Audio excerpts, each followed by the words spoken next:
if you're worried about, I'll focus more on the relationship. If you're worried about your girlfriend, kumbaga, especially with stability, let's say financially, did we, ano na ba, talk about financial stability? Parang Dito? hindi pa, di ba? Like now? Yeah, hindi Ah, pa. hindi pa, hindi pa. Hindi pa, okay. So with regards to you worrying about your financial stability at that age and with your relationship with your girlfriend, you mentioned in your email that your girlfriend supports you like fully with whatever you want to do.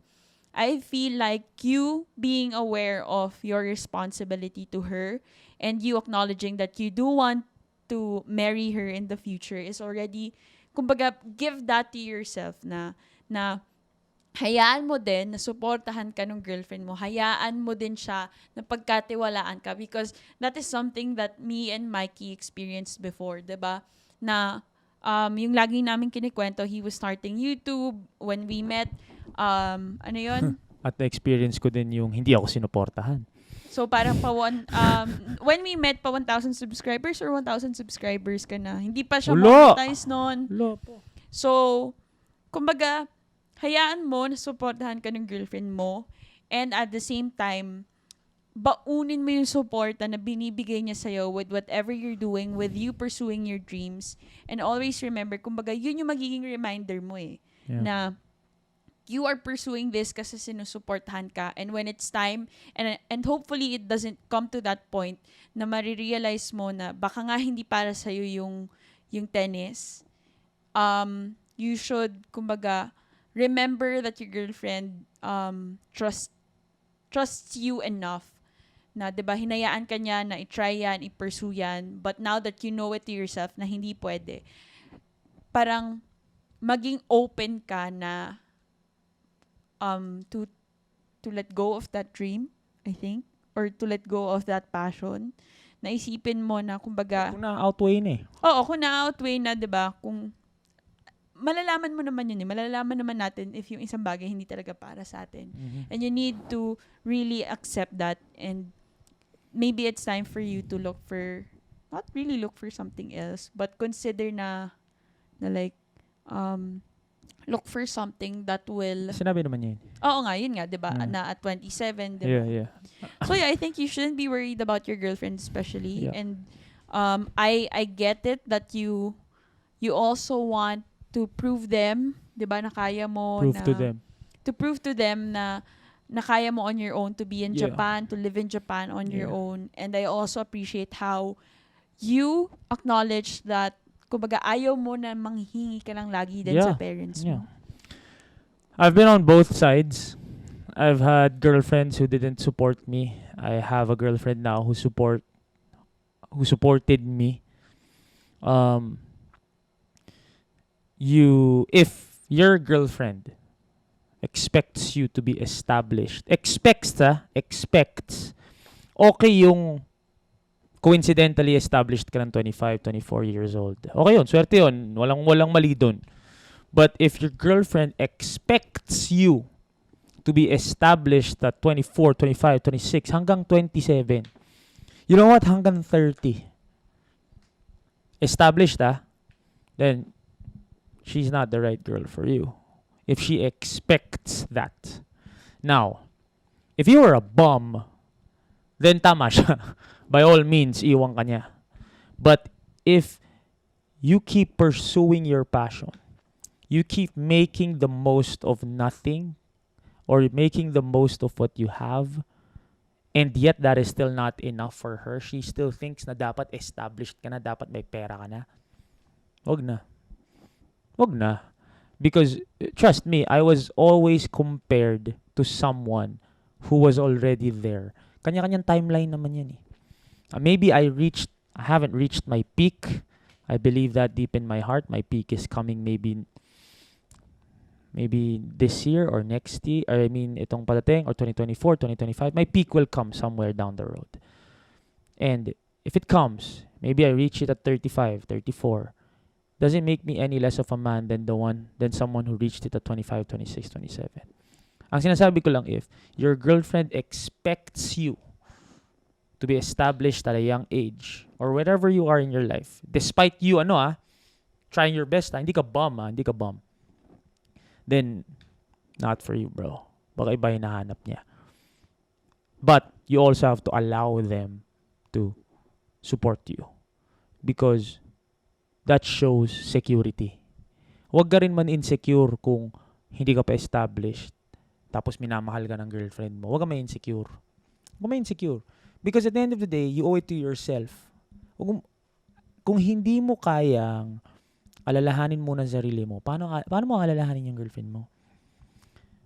The moment I was sure that I could handle a girlfriend and take care of her. Kunyari si CK. Nung kaya ko na siyang alagaan, inalagaan ko muna sarili ko. Yun yung difference. So I wasn't too worried of taking care of her. I need to take care of myself first. And then when I reached a certain point na, okay ako and then naalagaan ko na si CK. So, you have to allow her to support you. Pasuporta ka. 'Di ba? Kung gusto niya talaga, mahal ka talaga niya, naniniwala siya sa ginagawa mo, susuportahan ka niya. Kung hindi siya naniniwala sa ginagawa mo, hindi ka niya mahal. Kasi 'di ba, at the end of the day, love is blind. I'm sorry, but love is blind. Hindi totoo. Kumbaga, kahit hindi ko nakikita yung nakikita mo, pero mahal kita, maniniwala ako sa'yo. 'Di ba? Kahit hindi ko nakikita. Kunyari gusto mo bigla maging volleyball player. Kunyari volleyball player ngayon. Kahit hindi ko makita, baby. Pero nakikita mo. Susuportahan kita. Especially at that age. Iba yan kung tipong 29 na si girl, 30. Yan, medyo medyo 'di ba, kailangan mo na ng stability kasi syempre gusto mo mag-anak, gusto mo magpamilya, 'di ba? Lalo na dun sa mga girls na gusto talaga magpamilya, 'di ba? Yeah. Yun magigets ko yun. But from the age of 20 to 27 maybe, 'di ba? 27, 28, not even kasi I had mine at 30 eh. Yun na nga maybe I wasn't with the right girl at 27. Because I wasn't bound to pick yet. I wasn't bound to get my break yet. And when I actually did get my break, I was already with the right girl. So life will also take you through, kumbaga life will use it or will make moves for everything to be okay in the end. 'Di ba? So wag kang ma-pressure or ma-insecure kasi your girlfriend chooses to support you kahit simple muna ang buhay. Yan yung masarap. I'm not gonna promise you na magiging successful tennis player ka. But I will promise you that wherever life takes you, yumaman ka man o hindi, nandyan yung girlfriend mo. Sana. Diba? So, wala. You just need to keep... You have a plan, bro.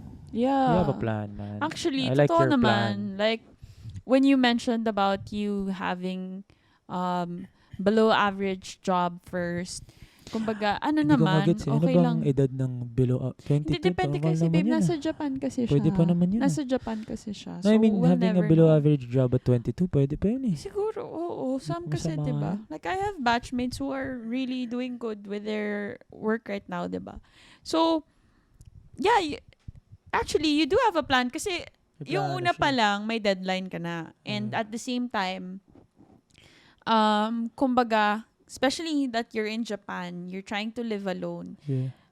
For me kasi, syempre ibang case yung sa'yo because you want to prove people, you want to prove yung mga umaasa, hindi naman pala umaasa, but yung naniniwala. Yung mga naniniwala sa'yo na kaya mo. So, 'di ba, if you want to pursue tennis, go ahead. You have a lot of time to try and see if tennis will be, 'di ba? Parang if tennis will work out for you. And at the same time, don't also forget na feeling ko hindi mo naman nakakalimutan na of course you have responsibilities. Yeah. You have if you want to stay in Japan, which sinabi mo na oo because you want to keep your relationship.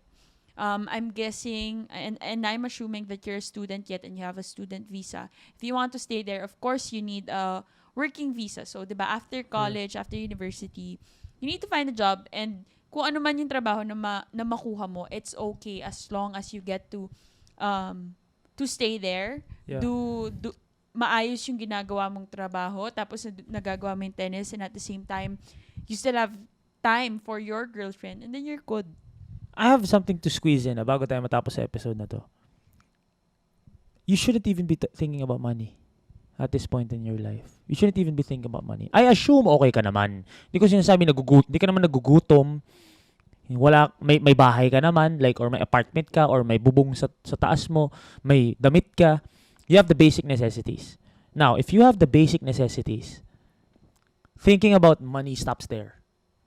At that age, it's all experience, lessons, network. Yeah, So yang tennis mo na yan, that could be the network you need if ever hindi ka maging magaling na tennis player man. Yeah. Trust me, because I never became a good basketball player. Hindi na ako PBA ngayon. Hindi ako binabayaran for my skills in playing basketball. Pero binabayaran ako for the connections that I made playing basketball, the network that I built playing basketball. So, at this point, you think about money to a certain extent. Hanggang dun lang sa basic necessities. If you have your basic necessities, stop. Wag mo na isipin yung pera. No.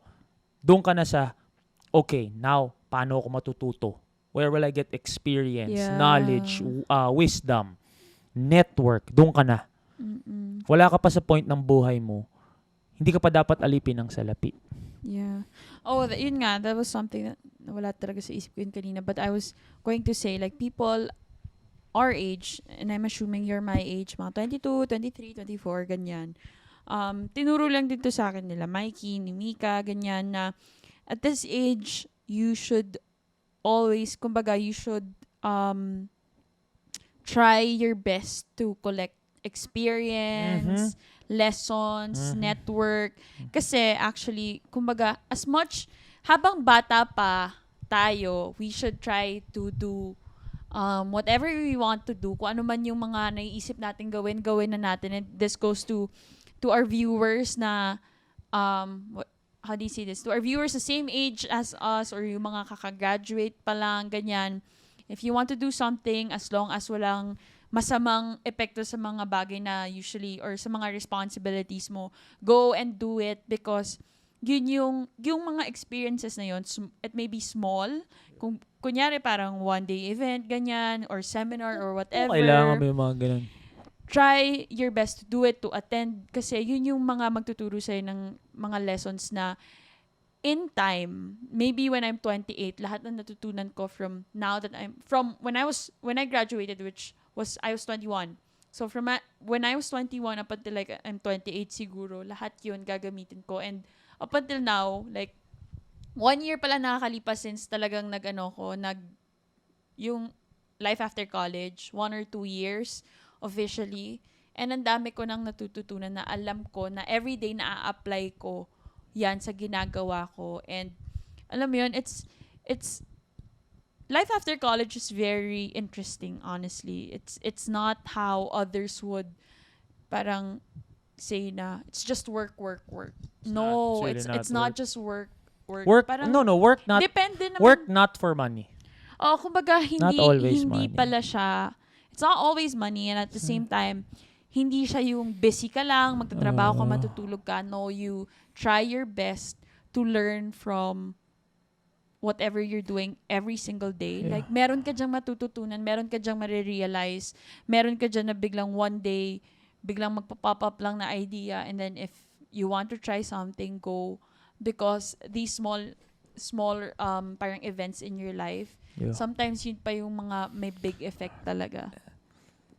And I always throw a lipin ng salapi around, but trust me, we do a lot of things for free.